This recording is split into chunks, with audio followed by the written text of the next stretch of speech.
Mga kaibigan, kapatid na lalaki, nakapos ka na ba upang isaalang-alang ang malawak, hindi natukoy na karagatan ng oras na umaabot bago ang madaling araw ng naitala na kasaysayan? Ang Biblia, ang sagradong teksto na iyon, ay nagsasalita ng isang panahon, isang nakakapagod na 1656 na taon, na nakakompress sa ilang mga taludtod, isang kisap mata sa kosmiko na mata. Ito ay isang panahon na natatakpan sa misteryo, isang panahon na napakahalaga na ang Diyos, sa kanyang walang hanggan na karunungan, ay tila tinanggal ito mula sa aming kolektibong memorya. Ngunit paano kung sinabi ko sa iyo na ang nawawalang oras na ito ay humahawak ng susi sa pag-unawa sa aming kasalukuyang kalagayan, ang ating hinaharap? Paano kung ang nakalimutan na panahon na ito ay humahawak ng lihim sa isang sibilisasyon na advanced, napakalalim na nasira, na ang mismong pagkakaroon nito ay nagbanta sa mismong tela ng paglikha? Ngayon, sumakay kami sa isang paglalakbay sa gitna ng enigma na ito, na ginalugad ang 1656 taon bago ang malaking baha. Malalaman namin ang mga misteryosong taludtod ng Genesis, na hindi nakakakita ng mga nakatagong mga pahiwatig na naka-embed sa loob ng linya ng Cain, isang linya na nagpapahiwatig sa isang teknolohikal na katapangan na higit sa ating sarili. Susuriin namin ang ipinagbabawal na kaalaman, ang nakakatakot na kapangyarihan, na nag-udyok sa Diyos na mailabas ang cataclysmic na baha, naghuhugas hindi lamang isang sibilisasyon, kundi pati na rin ang memorya ng pagkakaroon nito. Ang Jeremias Kapitulo 1 versikulo 5 ay nagpapaalala sa amin, bago kita nabuo sa sinapupunan ay kilala kita. Alam ng Diyos ang potensyal, ang panganib, na likas sa sibilisasyong ito, kahit na bago ito naging. Magsimula tayo sa Genesis Kapitulo 4. Natagpuan natin si Cain, na pinalayas mula sa presensya ng Diyos, na nagtatayo ng isang lungsod, isang tipan sa ambisyon ng tao na hindi napapansin. Ang kanyang mga inapo, na inilarawan sa madaling sabi, nakakaaliw na mga linya, ay tila nagtataglay ng isang kamanghamanghang pag-unawa sa teknolohiya. Isaalang-alang ang linya ni Jabal, ang ama ng mga naninirahan sa mga tolda at may mga hayop. Ito ay nagmumungkahi ng isang kasanayan sa pag-aasawa ng hayop, isang sopistikadong pag-unawa sa agrikultura, at ang kakayahang lumikha ng matatag, organisadong mga komunidad. Si Jubal, ang ama ng lahat ng naglalaro ng lyre at pipe, ay tumuturo patungo sa isang lubos na binuo na pagpipino at pagpipino sa kultura. Ang mga ito ay hindi lamang mga nomad ikong tribo, itinatag nila ang mga pundasyon ng isang komplikado, organisadong lipunan. At pagkatapos ay mayroong Tubal Cain, ang forger ng lahat ng mga instrumento ng tanso at bakal. Tanso at bakal mga metal na nangangailangan ng advanced na metalurhiko na kaalaman, na nagpapahiwatig sa isang antas ng pag-unlad ng teknolohikal na higit pa sa kung ano ang maaari nating ipalagay sa panahong iyon. Ang mga pagsulong na ito, gayunpaman, ay hindi sinamahan ng isang kaukulang espiritual na paglaki. Ang kawalan ng timbang na ito, ang focus na ito sa pag-unlad ng material sa gastos ng espiritual na pag-unlad, ay magtatakda ng yugto para sa isang sakuna na pagbagsak. Ang mga salaysay ay nagbabago, nagiging mas nakakaintriga habang nakatagpo tayo ng mga inapo ni Seth, ang matuwid na linya. Si Enoch, isang tao na lumakad kasama ang Diyos, ay nakatayo, ang kanyang buhay na minarkahan ng kabanalan at hula. Dinala siya sa langit, isang testamento sa kanyang malalim na koneksyon sa banal. Ngunit ang kanyang pag-iral, at ang buhay ng kanyang mga kapanahon, ay juxtaposed laban sa pabilis na teknolohikal at espiritual na pagbagsak ng linya ni Cain. Ang kaibahan ay stark, isang babala na bamulong sa mga edad. Sa panahong ito, ang mga 1656 na taon na ito, ay hindi isang walang bisa, ang mga ito ay isang cruise, kung saan ang ambisyon ng tao, na na-fuel sa pamamagitan ng ipinagbabawal na kaalaman, ay nagbanta na mapapatay ang mismong ilaw ng paglikha. Ang susunod na hakbang sa aming paggalugad ay magbubukas ng chilling tale ng The Watchers, The Fallen Angels, at ang kanilang sakuna na impluwensya sa sangkatauhan. Ihanda ang inyong sarili, para sa kwento na nagbubukas ay isa sa parehong pagtataka at takot, isang salaysay na naghahamon sa ating pag-unawa sa kasaysayan at sa aming lugar sa loob ng mahusay na disenyo ng paglikha. Sinusuri namin ngayon ang nakakainis na kwento ng mga taga-Masid, nilalang ng napakalawak na kapangyarihan, mga katalinuhan sa langit na hinihikayat ng mga kagustuhan sa lupa, ay nahulog mula sa biyaya. Ang kanilang kwento, tulad ng isinalaysay sa aklat ni Enoch, isang teksto na itinuturing na canonical ng ilang mga unang pamayanang Kristiyano at labis na maimpluwensyang sa panitikang apokaliptikong Hudyo, ay nagpinta ng isang mabagsik na larawan ng mga kahihinatnan ng hindi napigilan na ambisyon at ang katiwalian ng banal na kaalaman. Ang mga ito ay hindi lamang mapaghimagsik na mga anghel, ang mga ito ay mga nilalang ng napakalawak na talino at kapangyarihan, na nagtataglay ng kaalaman na higit sa sangkatauhan. Ang kanilang pagkahulog ay hindi isang biglaang pagkilos ng pagsuway, ngunit isang unti-unting paglusong sa tukso, isang pang-aakit sa pamamagitan ng pang-akit ng mortal na kaharian. Isipin ang mga nilalang na ito, na may likas na pananaw sa celestial, na nasasaksihan ang burgeoning civilization of mankind, ang potensyal nito, ang mga bahid nito. Nakita nila ang potensyal para sa kadakilaan, para sa isang maayos na pagkakaroon na sumasalamin sa banal na pagkakasunod-sunod. Ngunit nakita rin nila ang likas na kahinaan, ang pagkamaramdamin sa pagmamataas, pagnanasa, at karahasan. At sa kanilang pagmamataas, nagpasya silang makialam, upang gabayan, o marahil, upang makontrol, ang kurso ng kasaysayan ng tao. Inilalarawan ng teksto ang kanilang paglusong sa lupa, ang kanilang pagkuha ng mga asawa ng tao, at ang kapanganakan ng isang hybrid na supling ang Nephilim. Ang mga ito ay hindi lamang mga higanti sa tangkad, ang mga ito ay mga nilalang ng napakalawak na kapangyarihan, na nasusuklian ng parehong mga katangian ng anghel at tao, isang kakilakilabot na timpla ng langit at sa lupa. Ang kanilang presensya ay nagdala ng isang malalim na paglipat sa tela ng lipunan ng tao, isang katiwalian na kumakalat tulad ng isang malignant na sakit. Ang Nephilim ay hindi lamang pisikal na nagpapataw, ang kanilang impluensya ay pinalawak sa lupain ng kaalaman at kapangyarihan. Itinuro nila ang sangkatauhan na ipinagbabawal ang sining, mga pamamaraan na nagpalakas ng potensyal ng tao ngunit sabay na sinira ang moral na kumpas nito. Isipin ang mabilis na pagsulong ng teknolohiya sa panahon ng Nephilim. Ang mga makabuluhang pagsulong sa metalurhiya, agrikultura, at pagpapahayag ng artistikong ay pinahusay na pinahusay. Isipin ang pagtatayo ng mga malalaking istruktura, hindi maisip na mga feats ng engineering, na na-fuel sa pamamagitan ng isang kaalaman na sumalungat sa mga limitasyon ng pag-unawa ng tao. Ngunit ang pag-unlad na ito ay dumating sa isang kakilakilabot na presyo. Ito ay isang pag-unlad na na-fueled ng isang pagnanasa para sa kapangyarihan, isang pagwawalang bahala para sa banal na pagkakasunod-sunod, at isang sakuna na kawalan ng timbang sa pagitan ng material at espiritual na pag-unlad. Ang mismong tela ng lipunan ay baluktot. Ang natural na pagkakasunod-sunod ay nag-ambala.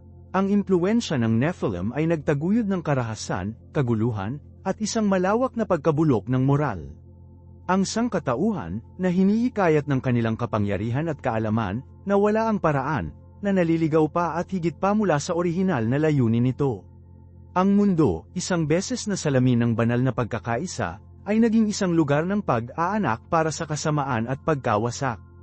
Ang lupa mismo ay umungol sa ilalim ng bigat ng katiwalian na ito, isang testamento sa mapanirang potensyal ng hindi mapigilan na ambisyon at ang maling paggamit ng banal na kaalaman.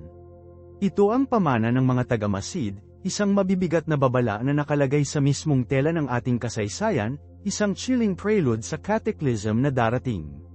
Kung gayon, ang baha ay hindi lamang parusa para sa mga individual na kasalanan, ito ay isang kinakailangang paglilinis, isang desperadong pagtatangka upang maibalik ang balanse sa isang mundo na hindi mapigilan ng nasira ng impluensya ng mga nahulog na anghel at ang kanilang napakalaking supling.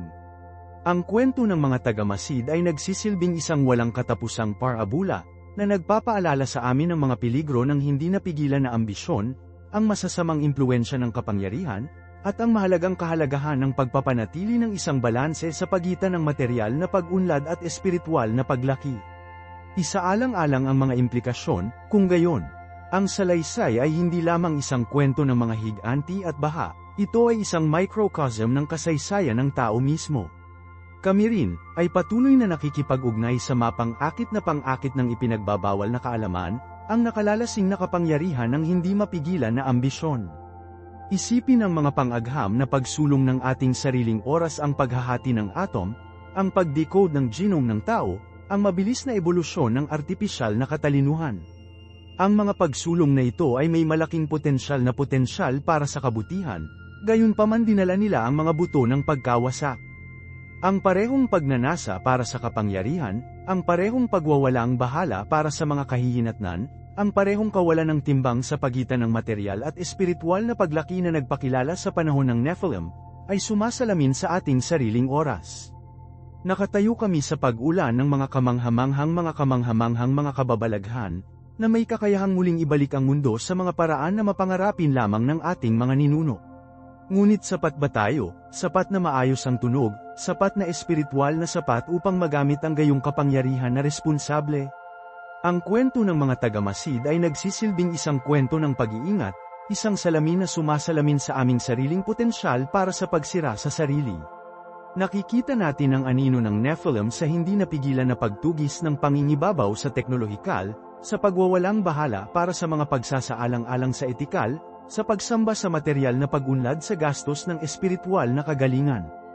Ang interbensyon ng mga taga-Masid ay hindi isang random na kilos ng mali siya, ito ay isang kinahinatnan ng kanilang sariling hubris, ang kanilang paniniwala sa kanilang kahusayan, ang kanilang pagnanais na hubugin ang sangkatauhan sa kanilang sariling imahe.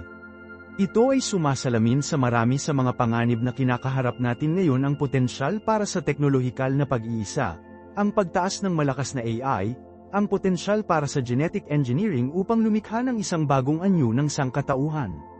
Ang bawat isa sa mga pagsulong na ito ay nagdadala ng potensyal para sa parehong pambihirang pag-unlad at pagkabigo sa sakuna.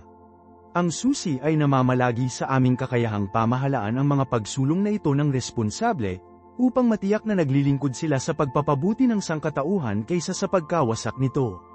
Ang baha, sa salaysay ng Biblia, ay hindi lamang isang pisikal na kaganapan, ito ay isang simbolikong paglilinis, isang kinakailangang pag-reset.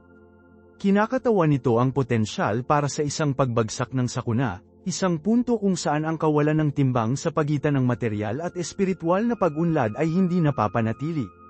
Ito ay isang malakas na paalala na ang tunay na pag-unlad ay hindi lamang tungkol sa pag-iipon ng kaalaman at kapangyarihan, ito ay tungkol sa paglilinang ng karunungan, pakikiramay, at isang malalim na pag-unawa sa ating lugar sa universo.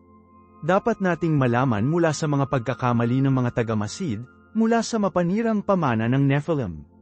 Dapat tayong magsikap para sa isang balanse, isang pagkakaisa sa pagitan ng material at espiritual, sa pagitan ng pagsulong ng teknolohikal at responsibilidad sa etikal. Kung hindi man, peligro namin ang pag-uulit ng mga error sa sakuna ng nakaraan, na naglalagay ng aming sariling landas patungo sa isang katulad, self-inflicted na baha. Ang kwento ng mga taga-Masid ay hindi lamang isang makasaysayang salaysay, ito ay isang buhay na talinghaga, isang palaging paalala ng tiyak na balanse sa pagitan ng pag-unlad at pagkawasak, isang babala na sumasalamin sa mga edad, na hinihimok tayo na yapakan habang nag-navigate tayo sa taksil na landas ng pagsulong ng tao. Ang bigat ng pamana na ito, ang kwentong ito ng pag-iingat, ay nakasalalay sa ating mga balikat. Dapat tayong pumili ng matalino. Isaalang-alang ang akit ng ipinagbabawal na kaalaman. Ang mga taga-Masid, na nabihag nito, ay hinahangad na lumampas sa kanilang mga limitasyon, upang maging higit pa sa kanila. Ito ay sumasalamin sa ating sariling hindi nasusukat na pag-usisa, ang aming walang tigil na pagtugis ng kaalaman, anuman ang mga potensyal na kahihinatnan. Sinusuri namin ang mga misteryo ng universo, sinubukan ang mga lihim ng genetika, pagmamanipula ng mismong tela ng buhay mismo. Kami ba, tulad ng mga taga-Masid, na hinihimok ng isang katulad na hubris, isang paniniwala na maaari nating master ang mga puwersa na lampas sa ating pag-unawa? Ang potensyal para sa hindi sinasadyang mga kahihinatnan ay napakalawak. Ang isang genetically na binagong organismo, na idinisenyo na may pinakamahusay na hangarin, ay hindi sinasadyang mailabas ang isang sakuna sa ekolohiya. Ang isang tila hindi nakakapinsalang AI, na na-program upang ma-optimize ang kahusayan, ay maaaring unahin ang sariling mga layunin sa kagalingan ng sangkatauhan. Ang linya sa pagitan ng pag-unlad at peligro ay madalas na malabo, madaling tumawid sa aming walang tigil na pagtugis sa pagsulong. Pag-isipan ng mga Nephilim mismo mga nilalang ng napakalawak na kapangyarihan, isang testamento sa potensyal para sa parehong paglikha at pagkawasak na likas sa pagsasama ng banal at sa lupa. Ang kanilang tunay na pag-iral ay nagdudulot ng isang katanungan, Ano ang mangyayari kapag nakikipag-usap tayo sa likas na pagkakasunod-sunod, kapag sinusubukan nating i-play ang Diyos? Ang sagot, tulad ng paulit-ulit na ipinapakita ng kasaysayan, ay madalas na kaguluhan. Nakikita natin ito sa pagkawasak sa kapaligiran na dulot ng aming walang tigil na pagtugis sa paglago ng ekonomiya, sa kaguluhan sa lipunan na na-fuel sa pamamagitan ng hindi pagkakapantay-pantay at kawalan ng katarungan, sa tunay na banta ng nuclear annihilation. Ang bawat isa sa mga ito ay isang salamin, sa isang mas malaking sukat, ng mga kawalan ng timbang na humantong sa pagbagsak ng Nephilim. Ang aralin dito ay hindi ihinto ang pag-unlad, upang tanggihan ang pagsulong sa teknolohiya o pagtatanong sa agham. Iyon ay magiging isang walang muwang at sa huli na pagtugon sa sarili. Ang aralin ay isa sa balanse, ng maingat na pakikipag-ugnayan, ng etikal na responsibilidad. Dapat nating lapitan ang pagbabago na may pagpapakumbaba, na may isang malalim na kamalayan ng ating mga limitasyon, at isang malalim na paggalang sa masalimuot na web ng buhay na nagpapanatili sa atin. Kailangan nating linangin ang isang pakiramdam ng pangangasiwa, hindi pamamahala, sa buong mundo at mga mapagkukunan nito.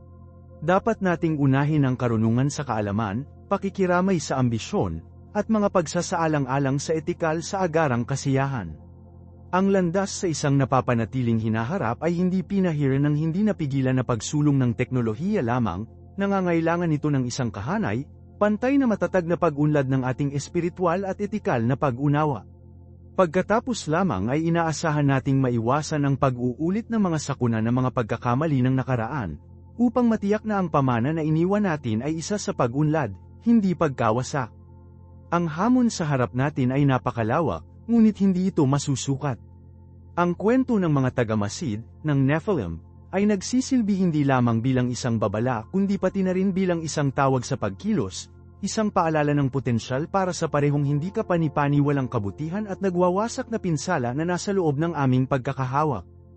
Isaalang-alang ang mitolohiya ng Icarus, isang walang tiyak na parabula ng ambisyon na hindi napapansin ng karunungan. Si Icarus, na may likas na mga pakpak ng wax at balahibo, ay lumubog patungo sa araw, na hinihimok ng isang pagnanais na lumampas sa kanyang mga limitasyon. Ang kanyang ama na si Daedalus, ay nagbabala sa kanya ng mga panganib, binalaan siya laban sa paglipad ng masyadong malapit sa nagniningas na araw ng pagyakap. Ngunit si Icarus, sa kanyang pagkabata exuberance, ay hindi pinansin ng babala, ang kanyang ambisyon ay nagbubulag sa kanya sa mga likas na panganib. Natunaw ang wax, nagkalat ang mga balahibo, at bumagsak si Icarus sa kanyang kamatayan. Ang kanyang kwento ay nagsisilbing isang cautionary tale, isang paalala na kahit na ang pinakakahangahangang mga likha ay maaaring magawa sa pamamagitan ng kakulangan ng pananaw at isang pagwawalang bahala para sa mga pangunahing limitasyon. Ito ay hindi lamang tungkol sa teknolohikal na hubris, ito ay tungkol sa kalagayan ng tao mismo. Ang aming kapasidad para sa pagbabago ay naitugma lamang sa pamamagitan ng aming kapasidad para sa pagsira sa sarili. Kami ay isang species na hinihimok ng pag-usisa, sa pamamagitan ng isang pagnanais na galugarin, maunawaan, upang makontrol. Ngunit ang likas na drive na ito ay maaaring, kung naiwan na hindi mapigilan, haantong sa amin ang isang landas ng hindi sinasadyang mga kahihinatnan. Nagtatayo kami ng mga imperyo, para lamang makita silang gumuho. Lumilikha kami ng mga teknolohiya, para lamang makita ang mga ito na maling paggamit o hindi pagkakaunawaan. Nagsusumikap kami para sa pag-unlad, ngunit madalas na nakakakita ng ating sarili na nagre-regress. Ang susi, naniniwala ako, ay namamalagi sa pag-unawa sa pagkakaugnay ng lahat ng mga bagay. Ang mga taga-Masid, ang Nephilim, Icarus lahat sila ay kumakatawan sa isang pagwawalang bahala para sa pangunahing prinsipyong ito. Hinahangad nilang kontrolin, upang manipulahin, mangibabaw, ng walang ganap na pagkakahawak sa masalimuot na web ng sanhi at epekto na namamahala sa universo. Kami rin, panganib na bumagsak sa bitag na ito. Ang aming mga aksyon, gayunpaman tila hindi gaanong mahalaga, ripple palabas, na nakakaapekto hindi lamang sa aming agarang paligid kundi ang buong ekosistema kung saan tayo ay isang bahagi. Isipin ang krisis sa klima, isang matibay na halimbawa ng mga kahihinatnan ng hindi mapigilan na ambisyon. Ang aming walang tigil na pagtugis sa paglago ng ekonomiya, na na-fuel sa pamamagitan ng mga fossil fuels, ay nagpatibay sa baseline na balanse ng klima ng planeta. Ang natutunaw na mga takip ng yelo, ang tumataas na antas ng dagat, ang matinding mga kaganapan sa panahon hindi ito mga banta, ang mga ito ay nasa salat na katotohanan, isang direktang resulta ng aming kolektibong pagkabigo upang unahin ang pangmatagalang pagpapanatili sa mga panandaliang nakuha. Hindi lamang ito tungkol sa proteksyon sa kapaligiran, ito ay tungkol sa kaligtasan ng aming mga species. Ito ay tungkol sa pagkilala sa aming lugar sa loob ng mas malaking ekosistema, pag-unawa sa aming pag-asa dito, at kumikilos ng naaayon. Nangangailangan ito ng isang pangunahing paglilipat sa pananaw, isang paglayo mula sa mga pananaw na anthropocentric patungo sa isang mas holistic, magkakaugnay na pag-unawa sa mundo. Kailangan nating linangin ang isang pakiramdam ng responsibilidad, hindi lamang sa ating sarili at sa ating mga agarang pamayanan, kundi sa mga susunod na henerasyon at sa planeta mismo. Nangangahulugan nito ng paggawa ng mga malay-tao na mga pagpipilian, pag-prioritize ng mga pagsasaalang-alang sa etikal sa agarang kasiyahan, at pagyakap sa isang mas napapanatiling paraan ng pamumuhay. Ito ay isang mahirap na gawain, ngunit ito ay kinakailangan. Ang kahalili ay isang hinaharap na tinukoy ng kaguluhan at kawalang tatag, isang hinaharap kung saan ang mga pagkakamali ng nakaraan ay paulit-ulit, at ang mga kahihinatnan ay higit na nagwawasak kaysa sa anumang maaari nating isipin ngayon. Hinihiling ng landas hindi lamang ang makabagong teknolohiya, ngunit isang malalim na paglipat sa aming mga halaga, ating mga prioridad, at pag-unawa sa ating lugar sa universo. Dapat nating malaman mula sa mga pagkabigo ng nakaraan, upang maiwasan ang pag-uulit sa kanila sa hinaharap. Ang mga aralin ay naroroon, naghihintay na matutunan, kung handa lamang tayong makinig. At ano ang hitsura ng pagbabagong ito sa pananaw sa pagsasanay? Hindi ito isang simpleng sagot, o isang solong solusyon. Ito ay isang paglalakbay, isang tuloy-tuloy na proseso ng pag-aaral, pag-adapt, at pagpino ng aming diskarte. Nagsisimula ito sa edukasyon, na may pag-aalaga ng isang mas malalim na pag-unawa sa pagkakaugnay ng lahat ng mga bagay. Kailangan nating ilipat sa kabila ng pinasimpleng mga salaysay na nagbabalangkas ng mga isyu sa kapaligiran na hiwalay sa mga alalahanin sa ekonomiya, o hustisya sa lipunan na hindi nauugnay sa balanse ng ekolohiya.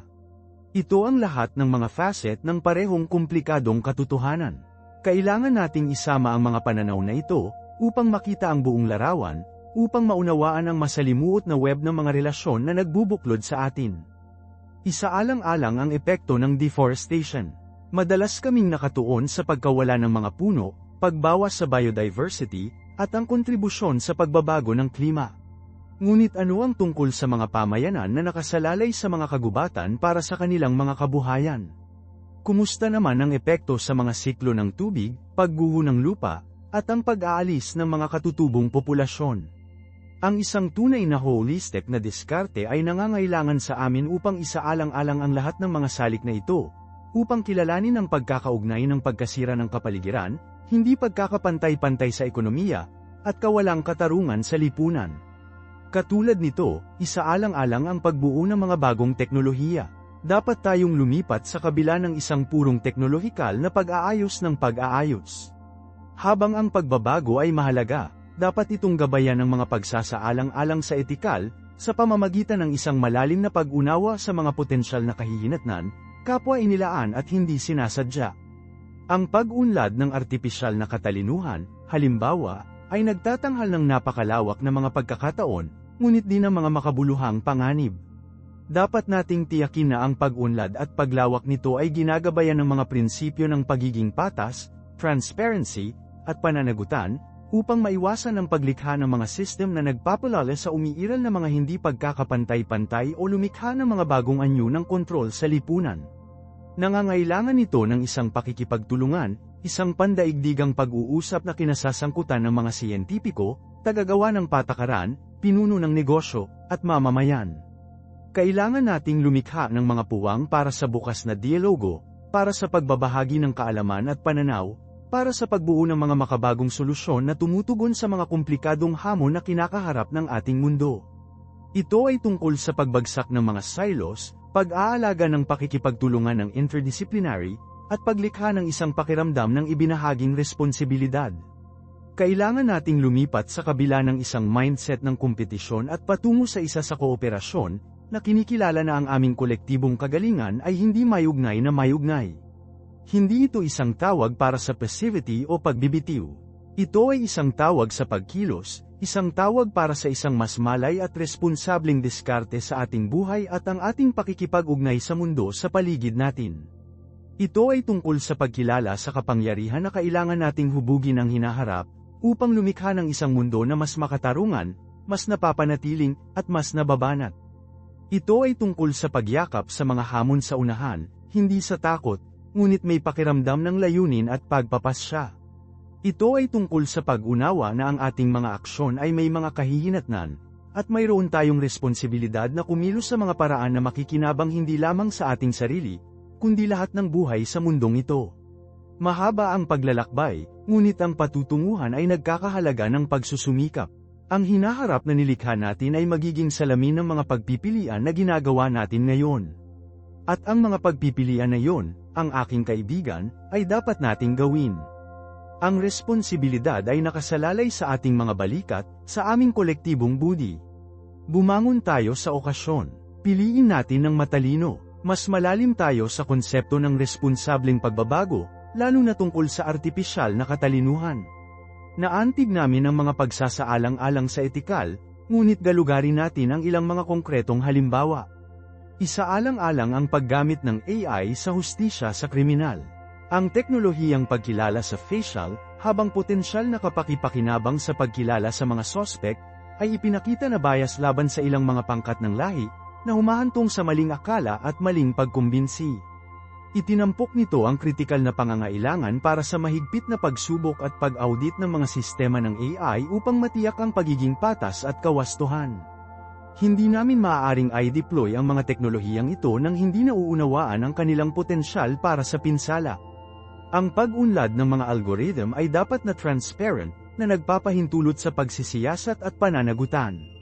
Hindi ito tungkol sa pag-iingat ng pagbabago, ngunit tungkol sa pagtiyak na ang pagbabago ay nagsisilbi sa sangkatauhan, hindi sa iba pang paraan sa paligid. Mag-isip din tungkol sa epekto ng AI sa merkado ng trabaho. Ang automation na hinihimok ng AI ay may potensyal na ilipat ang mga manggagawa sa iba't ibang sektor, na humahantong sa kahirapan sa ekonomiya at kaguluhan sa lipunan. Kailangan nating aktibong matugunan ang hamon na ito, marahil sa pamamagitan ng mga programa sa pag-retrain mga lambat ng kaligtasan sa lipunan, at muling pagsusuri ng ating mga pang-ekonomiyang modelo. Ang paglipat sa isang ekonomiya na hinihimok ng AI ay dapat na pinamamahalaan ng responsable, tinitiyak ang isang makatarungan at pantay na pamamahagi ng mga pakinabang nito. Ang pagwawalang bahala sa potensyal na ito para sa pagkagambala ay isang recipe para sa kawalang tatag sa lipunan. Dapat nating asahan ang mga hamong ito at maghanda para sa kanila, hindi gumanti sa kanila sa isang krisis. At ano ang tungkol sa epekto sa kapaligiran? Ang pagkonsumo ng enerhiya na nauugnay sa pagsasanay at pag-aalis ng mga malalaking modelo ng AI ay malaki. Nagtaas ito ng mga alalahanin tungkol sa mga paglabas ng carbon at ang pangkalahatang pagpapanatili ng mga teknolohiyang ito. Kailangan nating bumuo ng mas maraming enerhiya na mahusay na AI algorithm at galugarin ang paggamit ng mga nababago na mapagkukunan ng enerhiya upang makapangyarihang infrastruktura ng AI. Ang pagwawalang bahala sa yapak ng kapaligiran ng AI ay maikli ang paningin at sa huli ay hindi mapigilan. Dapat tayong magsikap para sa isang hinaharap kung saan magkasama ang pagsulong sa teknolohiya at kitiwala sa kapaligiran. Nangangailangan ito ng isang pangunahing paglipat sa aming diskarte, isang paglipat patungo sa isang pabilog na ekonomiya kung saan ang mga mapagkukunan ay ginagamit ng mahusay at ang basura ay nabawasan. Bukod dito, isaalang-alang ang potensyal para sa AI na magamit para sa mga nakakahamak na layunin. Ang pag-unlad ng mga autonomous na sistema ng armas, halimbawa, ay nagtataas ng malalim na mga alalahanin sa etikal at seguridad. Ang potensyal para sa hindi sinasadyang mga kahihinatnan, para sa pagtaas ng salungatan, at para sa pagguho ng kontrol ng tao ay napakahusay na huwag pansinin. Ang internasyonal na kooperasyon at matatag na mga balangkas ng regulasyon ay mahalaga upang maiwasan ang maling paggamit ng AI. Hindi namin pinahihintulutan ang hangarin ng pagsulong ng teknolohiya na may overshadow ang pangunahing mga prinsipyo ng kaligtasan at seguridad ng tao. Nangangailangan ito ng isang pandaigdigang dialogo, isang pangako sa internasyonal na pakikipagtulungan, at isang pagpayag na unahin ang kagalingan ng tao higit sa lahat. Ang mga pusta ay hindi kapani-pani walang mataas, at malinaw ang aming responsibilidad. Dapat tayong kumilos ng may pananaw, pag-iingat, at isang malalim na pag-unawa sa mga potensyal na kahihinatnan ng ating mga aksyon. Mas malalim tayo sa mga pagsasaalang-alang sa etikal na nakapalibot sa AI bias. Ang mga sistema ng AI ay sinanay sa data, at kung ang data na iyon ay sumasalamin sa umiiral na mga sosyal na biases maging lahi, kasarian, o socio-economic, ang AI ay hindi may iwasang magpapatuloy at kahit na palakasin ang mga biases. Maaari itong humantong sa mga diskriminasyong kinalabasan sa mga lugar tulad ng mga aplikasyon ng pautang, mga proseso ng pag-upa, at kahit na hustisya sa kriminal. Isipin ang isang tool na recruitment ng AI ProRed na sinanay sa makasaysayang data ng pag-upa na nagpapakita ng isang bias patungo sa mga kandidato ng lalaki. Ang system, nang walang interbensyon, ay malamang na magpapatuloy na pabor sa mga aplikante ng lalaki, na nagpapatuloy sa umiiral na kawalan ng timbang sa kasarian. Hindi ito isang bagay ng nakakahamak na hangarin, ito ay isang kinahinatnan ng bias na data. Ang solusyon ay namamalagi sa paglikha ng mas maraming kinatawan ng mga datasets, paggamit ng mga diskarte upang mabawasan ang bias sa panahon ng proseso ng pagsasanay, at pagpapatupad ng mahigpit na mga mekanismo ng pagsubok at pag-audit upang makilala at iwasto ang mga kinalabasan ng diskriminasyon. Ang transparency sa algorithmic na paggawa ng desisyon ay mahalaga. Kailangan nating maunawaan kung paano dumating ang mga sistemang ito sa kanilang mga conclusion upang makilala at mabisa ang mga potensyal na biases. Nangangailangan ito hindi lamang sa kadalubhasaan sa teknikal, kundi pati na rin isang malalim na pag-unawa sa hustisya sa lipunan at mga prinsipyo ng etikal. Kailangan namin ng mga pangkat ng interdisciplinary na nagtutulungan mga siyentipiko sa computer, etika, siyentipiko sa lipunan upang matiyak ang pagiging patas at equity sa pag-unlad at paglawak ng AI. Ang isa pang mahalagang aspeto ay ang isyu ng pananagutan. Kapag nagkamali ang isang sistema ng AI, sino ang may pananagutan? Ito ba ang mga developer, ang mga gumagamit, o ang algorithm mismo? Ito ay isang komplikadong legal at etikal na tanong na walang madaling sagot.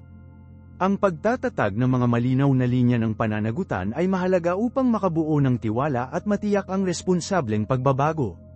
Kailangan namin ng matatag na regulasyon ng mga frameworks na tumutukoy sa mga responsibilidad at magbigay ng mga mekanismo para sa redress kapag ang mga sistema ng AI ay nagdudulot ng pinsala.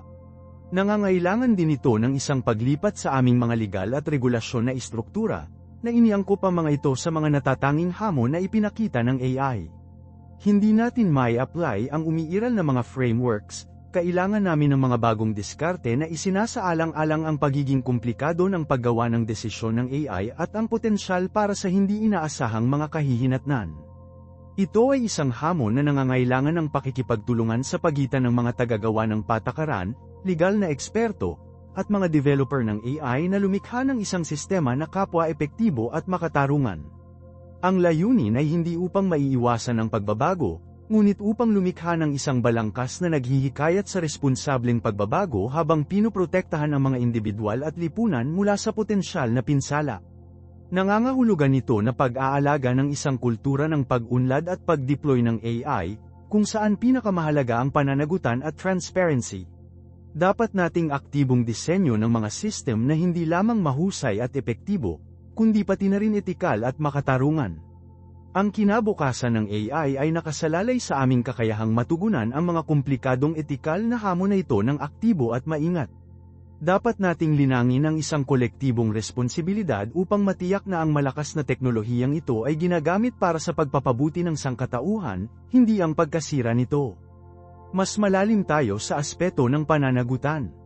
Isipin ang isang self-driving na kotse na na-program sa isang sistema ng AI, ay gumagawa ng isang desisyon na nagre-resulta sa isang aksidente. Sino ang may responsibilidad? Ang tagagawa para sa mga bahid sa algorithm? Ang may-ari para sa hindi wastong paggamit? O ang AI mismo isang konsepto na kasalukuyang kulang sa legal na paninindigan? Itinampok nito ang kagyat na pangangailangan para sa malinaw na mga legal na kahulugan at mga frameworks. Kailangan nating ilipat na lampas sa pagtatalaga ng sisihin at patungo sa pagtatatag ng mga mekanismo para sa redress, kabayaran, at pag-iwas. Nangangailangan ito ng pakikipagtulungan sa pagitan ng mga legal na iskolar, mga developer ng AI, at mga tagagawa ng patakaran sa batas ng bapur na parehong pasulong na pag-iisip at tumutugon sa umuusbong na katangian ng AI. Hindi lamang ito tungkol sa pagtatalaga ng kasalanan, ito ay tungkol sa paglikha ng isang sistema na nagpapahiwatig ng responsableng pag-unlad ng AI at pinaliit ang potensyal para sa pinsala. Bukod dito, isaalang-alang ang epekto ng AI sa trabaho. Habang ipinangako ng AI ang pagtaas ng kahusayan at pagiging produktibo, nagdudulot din ito ng banta sa ilang mga trabaho. Ang pag-aalis ng mga manggagawa sa pamamagitan ng automation ay isang tunay na pag-aalala, at kailangan nating aktibong matugunan ang hamon na ito. Ang mga inisyatibo sa pag-retraining, mga lambat ng kaligtasan sa lipunan, at potensyal kahit na isang universal na pangunahing kita ay lahat ng mga potensyal na solusyon na karapat-dapat na pagsasaalang-alang. Ito ay hindi lamang isang isyu sa pang-ekonomiya, ito ay isang isyu sa hustisya sa lipunan. Kailangan nating tiyakin na ang isang makatarungang paglipat para sa mga manggagawa na apektado ng AI-driven na automation, na pumipigil sa isang pagpapalawak ng agwat sa pagitan ng mga haves at have-nots. Nangangailangan ito ng isang multifaceted na diskarte, na kinasasangkutan ng mga gobyerno, negosyo, at mga institusyong pang-edukasyon, upang magbigay ng kasangkapan sa mga manggagawa na may mga kasanayan na kinakailangan para sa mga trabaho sa hinaharap. Ang pagwawalang bahala sa aspetong ito ay haantong sa kaguluhan sa lipunan at hindi pagkakapantay-pantay, na nagpapabagabag sa mga benepisyo na ipinangako ng AI.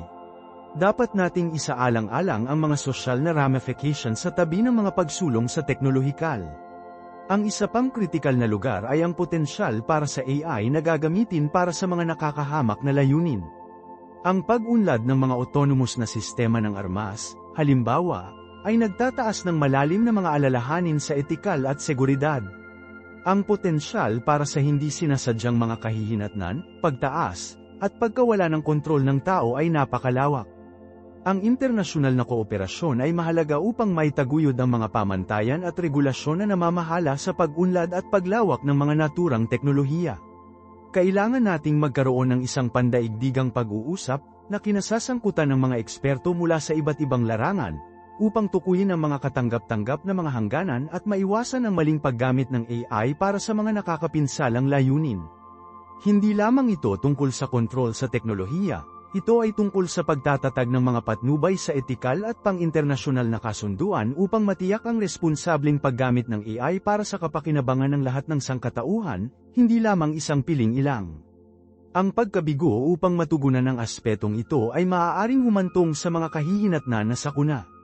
Ang aktibong pakikipag-ugnay at internasyonal na pakikipagtulungan ay pinakamahalaga upang mabawasan ang mga panganib na ito. Kailangan nating unahin ang mga pagsasaalang-alang sa kaligtasan at etikal sa itaas ng mga pagsulong sa teknolohikal. At sa wakas, huwag nating kalimutan ang etikal na mga implikasyon ng bias ng AI. Ang mga sistema ng AI ay sinanay sa data, at kung ang data na iyon ay sumasalamin sa umiiral na mga sosyal na biases lahi, kasarian, o kung hindi man ang AI ay magpapatuloy at kahit na palakasin ang mga biases. Maaari itong humantong sa hindi patas o diskriminasyong kinalabasan sa mga lugar tulad ng mga aplikasyon ng pautang, mga proseso ng pag-upa, at maging ang hustisya sa kriminal. Nakita namin ang mga halimbawa ng mga sistema ng pagkilala sa facial na hindi maganda ang gumaganap sa mga individual na may mas madidilim na tono ng balat, na humahantong sa maling akala at maling pag-aresto. Hindi ito isang teknikal na glitch, ito ay isang salamin ng mga biases na naka-embed sa data na ginamit upang sanayin ang mga sistemang ito. Ang pagtugon dito ay nangangailangan ng isang diskarte na multi-pronged.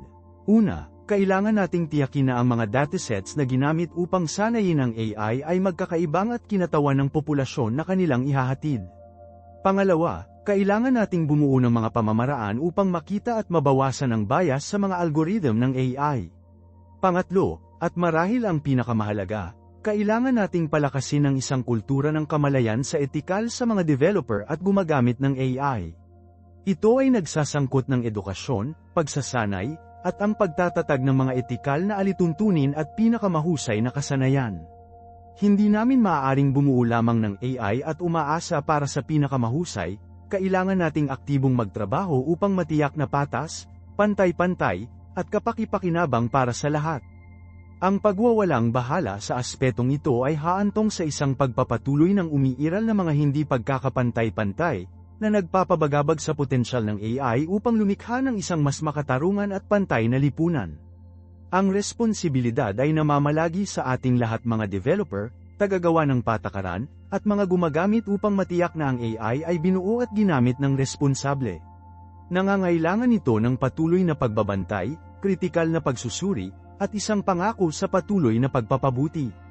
Dapat tayong magsikap para sa transparency at pananagutan sa pag-unlad at paglawak ng mga sistema ng AI, na tinitiyak na ang mga naapektuhan ng mga desisyon ng AI ay may tinig sa paghubog ng hinaharap. Ang layunin ay hindi lamang upang lumikha ng malakas na AI, ito ay upang lumikha ng responsableng AI, isang AI na nagsisilbi sa sangkatauhan, hindi sa iba pang paraan sa paligid. Ang landas pasulong ay nangangailangan ng patuloy na pag-uusap, mahigpit na pagsubok, at isang malalim na pangako sa mga prinsipyo ng etikal. Kaya, ano ang iyong mga saloobin sa mga etikal na pagsasaalang-alang na tinalakay natin ngayon? Ipagpatuloy natin ang pag-uusap na ito sa mga komento sa ibaba. Huwag kalimutan na mag-subscribe, pindutin ang notification bell upang hindi mo makaligtaan ang aming susunod na video sa hinaharap ng AI sa pangangalaga sa kalusugan, at makikita kita doon. See you para sa ngayon.